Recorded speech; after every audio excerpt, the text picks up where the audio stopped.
미 국토안보부, 노동부, 국무부 등 3개 부처가 유학생 체류 자격 제한, 취업비자, 취업 영주권 심사를 전방위로 강화할 것으로 발표했습니다. 트럼프 행정부가 불법 체류자들을 신속 추방하기 위해 공항 인근에 72시간 임시 대기소 설치, 이민재판 대형화 등 새 방식을 도입해 시행하고 있습니다. 미국 경제에 대한 시장의 자신감과 연방준비제도의 추가 금리 인상 기대감이 맞물리면서 미국 달러 강세 베팅 규모가 10년 만에 최대치로 치솟았습니다. 미국의 노년층이 16% 급증한 반면 중장년층은 3% 감소해 연령대별 인구 분포에 이상한 기형 조짐을 보이고 있습니다. 하루 수면 시간을 80분 정도만 줄여도 6주 만에 체중과 허리 둘레가 증가할 수 있다는 연구 결과가 나왔습니다.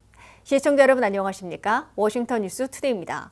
미국 유학 연수, 취업비자, 취업이민에서 심사 절차가 한층 강화될 것으로 보여 유학생들 그리고 취업이민 신청자들과 고용주들에게 적지 않은 영향을 미칠 걸로 전망됩니다. 트럼프 행정부의 국무부, 국토안보부, 노동부 등 3개 부처가 합동으로 미국 유학과 연수, 취업비자와 취업 영주권 취득에서 요구되는 규정과 조건들을 앞으로 1년 안에 대폭 강화하겠다고 발표했습니다. 한면태 기자가 보도합니다. 트럼프 행정부가 미국서 돈을 벌면서 장기 체류하거나 이주하는 길에서 유학연수, 취업비자와 취업이민에 이르는 전 과정에서 매우 까다로운 조건들을 요구하고 규정들을 적용해 좁은 문으로 만들려는 로드맵을 내놓았습니다. 첫째, 유학연수생들의 미국 체류와 졸업 후 취업을 훨씬 어렵게 제한하려 하고 있습니다. 미국 비자를 관할하는 국무부는 유학연수생들에 대해 미국서 공부 또는 연수하는 동안 체류할 수 있는 기간을 DOS, Duration of Status가 폐지됨에 따라 아예 비자 발급 시부터 최대 4년으로 정하고 4년마다 연장 신청을 하도록 요구하게 됩니다. 국토안보부는 유학생들이 졸업 후 취업하는 OPT 프로그램에 대해서 기간을 단축하거나 단계별로 폐지하는 방안을 검토하기로 했습니다. 둘째, H-1B 전문직 취업비자와 취업이민 영주권 신청자들에 대해 훨씬 높아진 우대임금 등을 적용해 외국인재들 때문에 미국인들의 일자리가 불안해지는 사태를 미리 막겠다고 공언하고 있습니다. 우대임금을 관할하고 있는 연방노동부는 H-1B 취업비자, E3 투자비자, 취업이민 영주권 신청자들이 통과해야 하는 펌, LC, 노동허가 인증 등에서 우대임금 수준을 2배나 급등시킬 것으로 예고하고 있습니다. 엔트리 레벨의 우대임금은 현재 노동부의 기준에서 17%로 되어 있으나 이를 34%로 급등시키겠다고 발표해 외국인 근로자들을 고용하려면 최소임금을 현재보다 30%나 올려야 할 것으로 예상되고 있습니다. 이를 통해 미국 회사들이 낮은 임금으로 외국인들을 고용하는 대신에 미국 근로자들을 피하거나 심지어는 해고하는 사태를 최대한 막겠다는 의도입니다. 셋째, 국토안보부의 퍼블릭 차지, 즉 공적 부조 정책을 한층 강화하고 확대 적용해 미국 취업자, 이민자들이 푸스탬프, 메디케이드, 공공주택 등 공공혜택을 이용하지 못하도록 강력히 차단하겠다고 밝혔습니다. 취업비자와 취업영주권을 심사하는 과정에서 퍼블릭 차지 규정을 어기고 공공혜택을 이용한 적이 있는지를 정밀조사해 드러나면 비자와 이민 신청을 우선 기각하게 됩니다. 나아가 앞으로는 비자와 이민 신청자들의 재산 상태를 정밀조사해 부자이거나 고액의 연봉을 제한받은 고학력, 고숙련, 고연봉 인재들을 위주로 받아들이겠다는 방침을 내비치고 있습니다. 넷째, 지문과 사진, 홍채 등 생체 정보를 반드시 수집하고 갱신시 등의 자주 신원조회를 실시해 미국 비자나 영주권을 받은 이후에도 범죄 등 잘못을 저지른 외국 태생들을 걸러내겠다고 경고하고 있습니다. WKTV 뉴스 한면택입니다. 트럼프 행정부는 연방항소법원의 승인에 따라 이민법원 심리 없이 불법 체류자들을 즉각 추방하는 신속 추방 제도를 집행하기 위해 공항 인근에 72시간 대기소를 설치하고 100명 이상 한꺼번에 이민 재판을 실시하는 등 새 방식들을 대거 도입해 시행하고 있습니다. 트럼프 행정부는 최근 들어 2배 늘어난 하루 2,000명씩 불법 체류자들을 체포하고 있는 데 맞춰 신속 추방할 수 있는 새 방식들을 본격 도입하고 있습니다. 있습니다. 트럼프 행정부의 이민 단속 정책을 주관하고 있는 국토안보부가 장관부터 아이스 국장까지 지휘부를 전면 교체한 데 이어 불법 체류자들을 최대한 추방하기 위한 새 방식들을 선보이고 있습니다. 첫째, 추방 대상자들을 72시간 안에 신속 추방하기 위해 공항 인근에 72시간 임시 대기 장소를 설치해 운용하고 있습니다. 루이지애나주 알렉산드리아에 있는 옛 공군 기지에 이미그레이션 홀딩 센터를 개설했습니다. 이곳에는 528개의 침상을 갖추고 추방 대상자들을 72시간 동안 대기시키고 있다가 근처에 있는 국제공항에서 아이스 전세기나 보유 수송기로 추방하고 있습니다. 이민 관리들은 루이지애나 알렉산드리아에 신설된 시설은 디텐션 센터가 아니라 최대 72시간만 머물게 하는 준비구역 홀딩 센터라고 강조하고 있습니다. 이 임시 대기소에는 추방 대상자들 중에 가족 단위나 나홀로 미입국한 미성년자들을 주로 수용하고 있다가 72시간 안에 추방하고 있다고 이민 관리들은 밝히고 있습니다. 루이지애나 알렉산드리아 임시 대기소는 그 인근에 알렉산드리아 국제공항이 있어 공항 주변 임시 대기소에 잠깐 대기시켰다가 아이스 수송기 또는 전세기 편으로 추방시킬 수 있다고 미 관리들은 밝혔습니다. 지금까지 트럼프 행정부의 추방은 전국 각지에서 체포한 불법 체류자들을 주로 루이지애나, 텍사스 등에 있는 이민 구치시설로 이송한 후에 공항 주변 호텔에서 숙박시키고 추방 항공기에 탑승시키는 조치를 취해왔습니다. 이 때문에 추방 대상자들을 이민 구치시설로 이송한 후에 이민 구치시설에 구금하고 있다가 공항 주변 숙소에서 숙박한 후에 추방 비행기에 탑승시키다 보니 상당한 시간과 비용이 소요되어 왔습니다.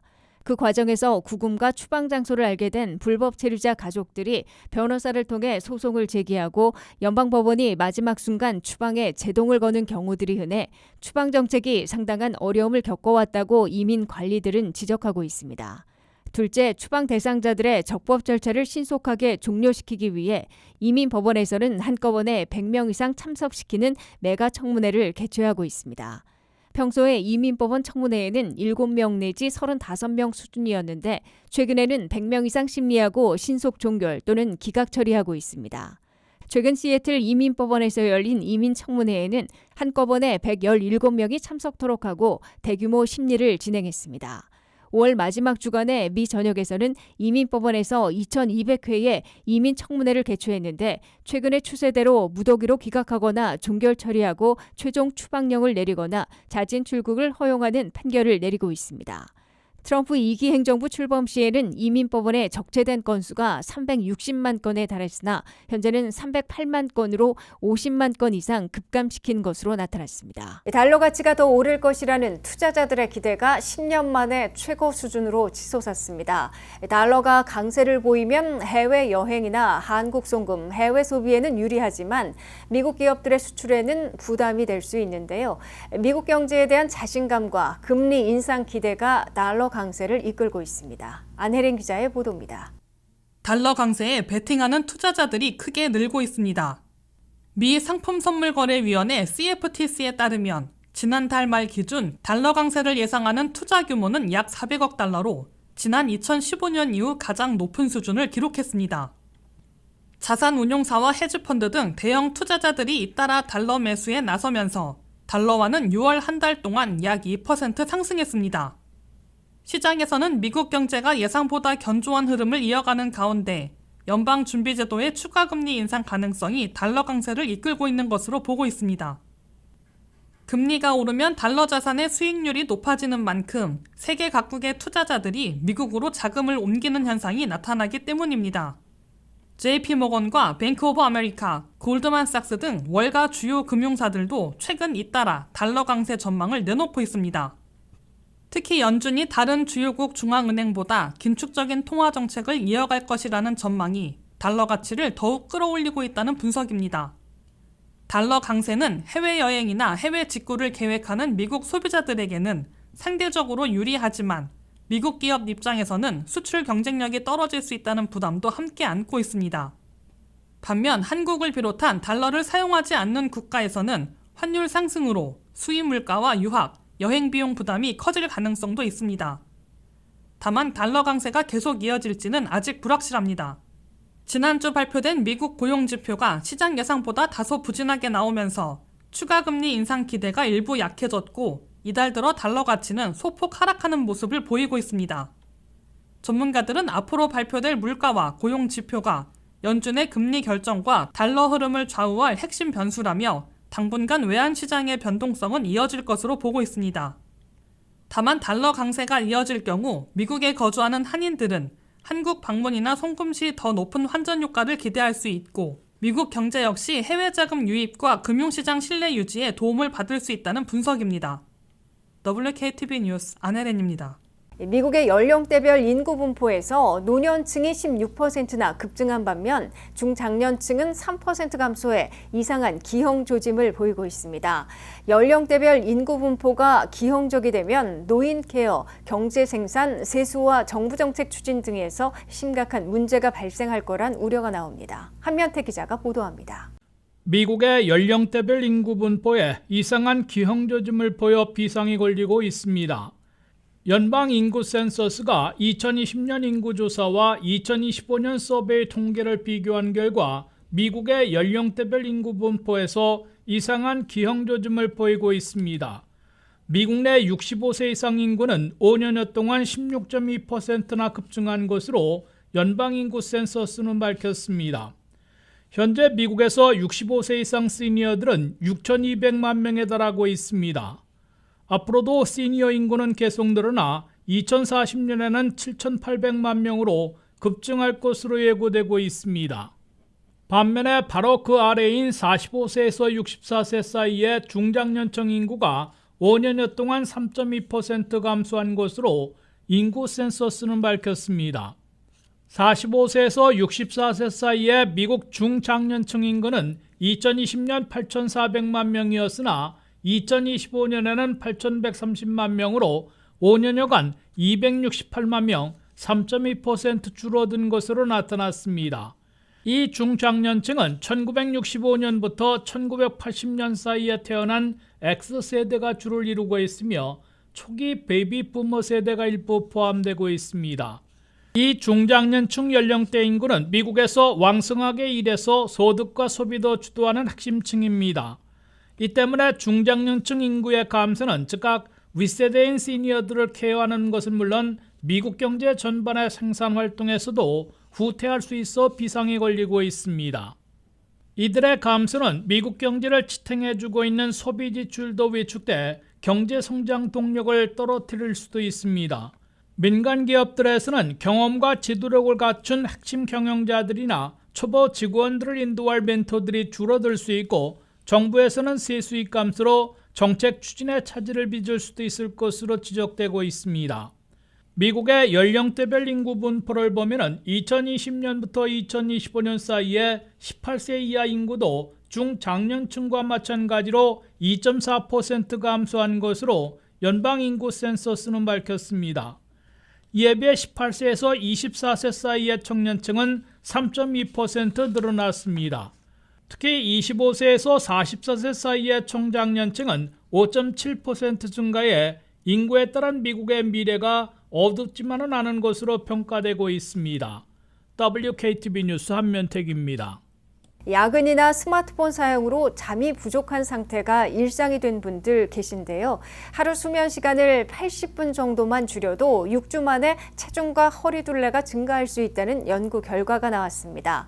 연구진들은 식단과 운동만큼 충분한 수면도 건강관리에 중요하다는 점을 다시 보여준 결과라고 강조했습니다. 안혜린 기자가 보도합니다. 수면 부족이 비만과 심장질환 위험을 높일 수 있다는 연구 결과가 나왔습니다.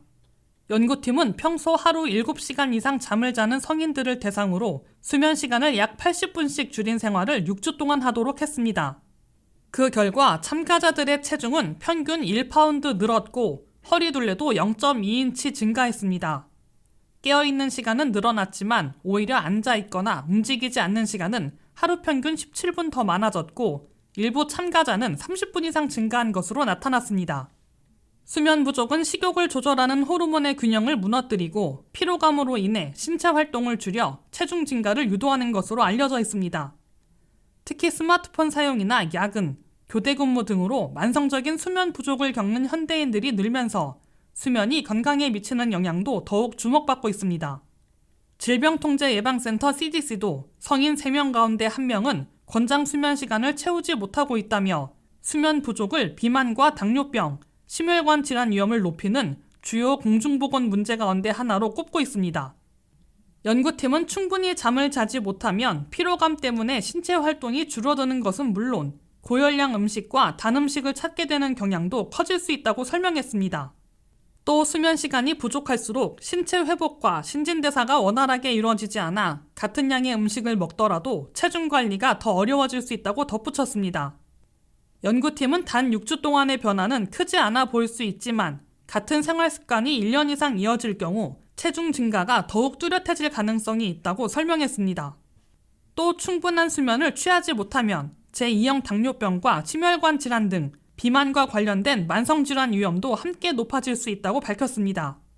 연구팀은 체중 감량을 위해 식단과 운동에만 집중하기보다 충분한 수면을 함께 관리하는 것이 장기적인 건강 유지에 도움이 될 수 있다고 강조했습니다. 전문가들은 성인의 경우 하루 7시간에서 9시간 정도의 수면을 유지하는 것이 체중 관리뿐 아니라 심장 건강과 면역력 유지에도 도움이 된다며 건강한 생활 습관의 시작은 충분한 수면에서 비롯된다고 조언했습니다. WKTV 뉴스 안혜린입니다.